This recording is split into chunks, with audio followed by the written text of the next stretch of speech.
Hello, and welcome to The Excerpt. I'm Dana Taylor. If you love books, then this episode is for you. When I was 6 years old, my mother took me to the library, pointed at 2 shelves of books, and told me that I could choose any one of them to take home. An entire world opened up for me in that moment. Our next guests are intimately familiar with libraries and bookstore culture. Best-selling author James Patterson's latest book, The Secret Lives of Booksellers and Librarians, is in many ways a love letter to this cornerstone of education here in America. Joining him, we're delighted to welcome Mychal Threets, a librarian whose viral library-focused videos have endeared him to thousands of readers across the country. Jim and Mychal, thanks for joining me. Thanks for having us. Pleasure. I want to start with you, Mychal. You're known for the tagline you borrowed from an animated aardvark named Arthur Reed, "Having fun isn't hard when you have a library card." When did you first realize the special connection you felt with libraries? Libraries have been a part of my life for as long as I can remember. I grew up a homeschool kid in my local library, the library where I spent so many years of my life working. My mom was my teacher for me and my siblings.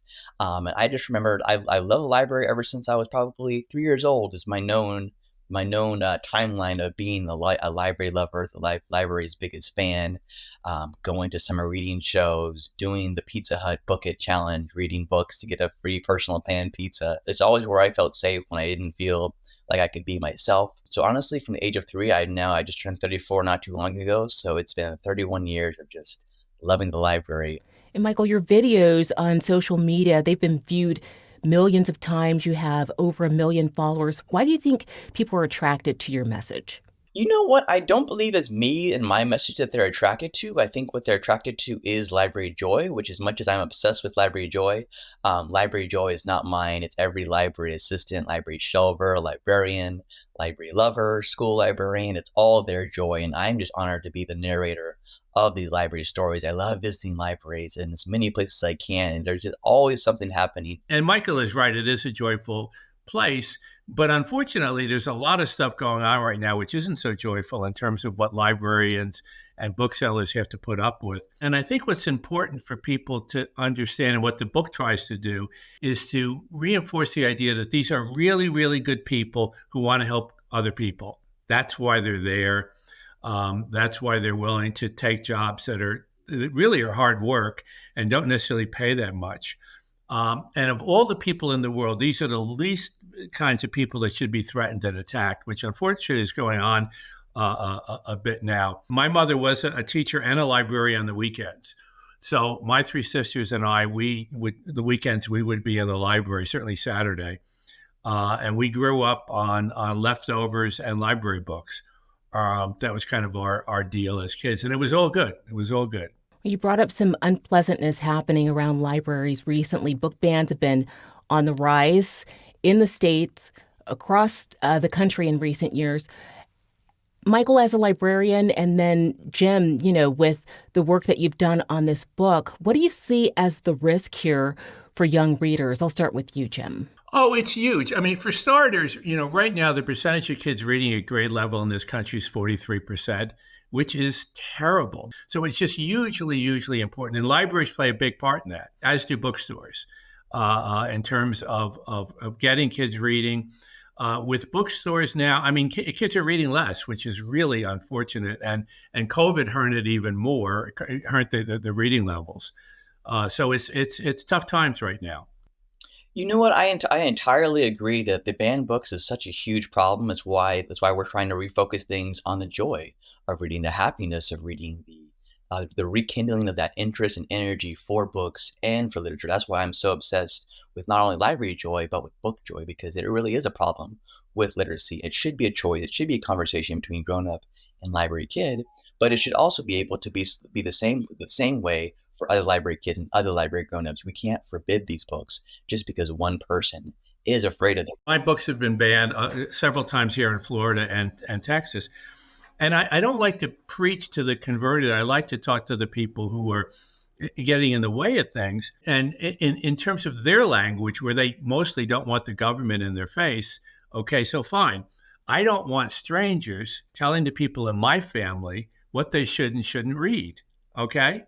You take care of your house, I'll take care of my house. And that's a good way to do it. Don't tell us what we should read. You take care of your own. And that's good that parents would pay attention to what their kids are reading. So if your 8-year-old brings home the Hunger Games, you can say, gee, I don't know if you're ready for that at 8, and that's okay. That's a good discussion to have with your child. But have it at home. Don't sit there. I mean, with my Maximum Ride series, which has been read by, I don't know, 30 million kids or something. There's nothing controversial about it, but it's been banned in a couple of counties. And in each case, it's one woman coming in and saying this book should be taken off the shelves, who has not even read. This woman had not even read Maximum Ride. So it's crazy. It's just like, what? And then because in some of the states, librarians and booksellers get afraid that they might be arrested or might get in trouble or might lose their jobs. And some have. Some have lost their jobs because of what they're keeping in the library. So you'd like it all to be joyful, and it should be. Yeah, access is such a big part of this whole conversation. Is we need this access to books. There needs to be representation in books for us to get to these places, so that the kids will let their high energy, their love for literature shine through. And that's what you're talking about, the access for books in the schools needing to play their role. We all are doing this together: authors, illustrators, librarians, school librarians, teachers. There's just such a lack of school librarians across the nation. That's why libraries are fighting for better funding, to be able to add these roles, add these people who can change lives, who can impact the world in the positive way. That's how we get to higher literacy rates. That's how we get people at their reading level, letting them read what they want to read. Read picture books, read James Patterson books, read manga, read graphic novels, read what they love. Yeah, I started with comic books as a little kid. That's where that got me into it. And then once again, you have good experiences, and then you try other things. If you have bad experience initially, and unfortunately in a lot of schools, kids have bad experiences, they give them things that they shouldn't read right away. Turn them on. Don't give them things. And that doesn't mean dumb. That just means good stories for the most part, or good poems, or, and having fun in the classroom with the books.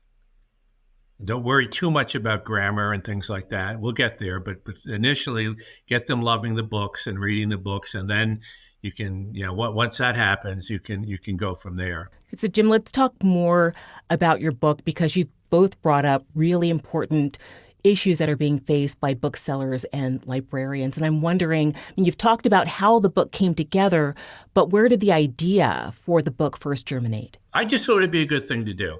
I have a series. It started with Walking My Combat Boots. A friend of mine, Matt Eversman, who talked to Mychal, and Matt is a great interviewer. Matt was the actual sergeant who was portrayed in that movie Black Hawk Down, and he's a great guy. And with Combat Boots, our mission was, if you had been in combat, you would say Eversman and Patterson got it right. This is accurate. This is true. This is honest. And if you're one of these people that likes to pretend you know about stuff you don't know about, you would read it and go, I really didn't understand the military at all. We then did one on ER nurses, and it's the same kind of thing where people think that they know, oh, we love nurses. But you read this, you go, oh, my God, what ER nurses do is unbelievable. One of the booksellers said, they think they're going to come in here and just read all day. Well, it isn't quite that simple. What's really going to happen is they're going to go home and read and decide what books to recommend, because in the store, there's a lot of stuff to do. Those shelves need to be stacked. And one of the questions she'll always ask when she's hiring new people is, do you like to clean toilets? and that's the reality. It's work. It's life. It's the good and the bad. And then, Mychal, I'm guessing that there were a number of stories in the book that resonated with you, but can you share one or two that were especially poignant for you? For me, honestly, the first story really does just set the stage for what you're about to read into these secret lives of these booksellers and librarians, and more so what the secret life part is the people that we all get to encounter each day. I think that's the coolest part of being a bookseller, of being a librarian, just being able to be privy to all these stories on a daily basis. And Alexis's story, the bookseller from Albany, for me, I think it just stood out, just their entire story themselves, just from the way that they started out, first looking for jobs, going to Borders, and then they just kind of skyrocketed from there into where they've gotten today. And just telling the story of just how powerful being able to be a bookseller and be a librarian and just find a book with very limited information is just such an interesting skill to possess as a bookseller, as a librarian. The cover was blue, that's all I know. Here you go, you're a detective. Get ready to hunt. What title are you going to find next? Um, and then just Alexis was just so powerful, just because the person in the first page was like, "Oh, I came here because I saw your social media. I saw your recommendations. I need to read this book."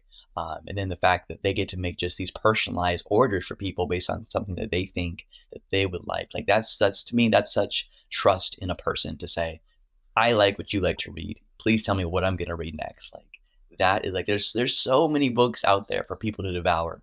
And the sacrifices that these people, on the holidays, we've done this for 7 or 8 years now. We'll give out little holiday bonus gifts to booksellers and librarians, and almost everybody that we give them out to sends me a note or a letter, and the letters are things like, I can afford to go to the dentist this year, or for the first year in 5 years, I'm giving my parents Christmas presents. And the range, Judy Bloom is a librarian now, and she just decided at a certain point that's what she wanted to do. And she said that, it was a point in her life when she didn't want to write so much.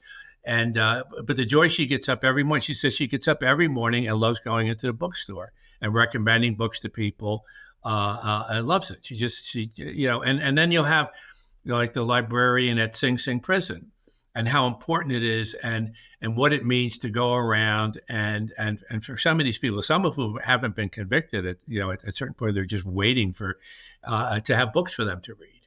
And I've done a fair amount of going to prisons and talking to young men and women who are there, and one of the ironies is that one of the reasons that they might be there is that they didn't learn to read very well in school, and now because they don't have much, they spend a lot of time indoors and in their cells. They read a lot, so almost all of them are good readers now, and it's just really ironic and sad, because had they learned to read earlier, a lot of them wouldn't be there. I see libraries and bookstores as being part of our connective tissue. I was always excited as a kid when I would check out a book and then pull up the card in the back and see all of those names. And I had something in common with these people, even though, I never knew who they were. What do those spaces, libraries, bookstores, what do they represent to you? You know what? I wish that those cards were still on the back of libraries. That's one thing that I would love to bring back to libraries. But I think those spaces, those connections, they symbolize what the library is, that we're all different people. We're all part of this one neighborhood, coming together in one sacred place. When I was a kid, as a little kid, you loved signing the card because it kind of was official. It was kind of like, yeah, I'm like a real person, and I count, and this is a little bit of a star next to my name or whatever. And that's another thing with libraries, and if you can make the kids feel that they've had an accomplishment. Oh, you read this book, way to go! You read, 4 books this month. That's fabulous. And some schools will do that thing where they, the kids will read X number of books in a month, and it's a cool thing. And libraries can do that too. And once again, not that reading fast is the job, but just getting into that habit. Habits are the whole ball of wax. All right, Jim and Michael, thank you for being on The Excerpt. Thank you, Michael. Thank you both so much. What an honor. I appreciate this. Thanks for watching. I'm Dana Taylor. I'll see you next time.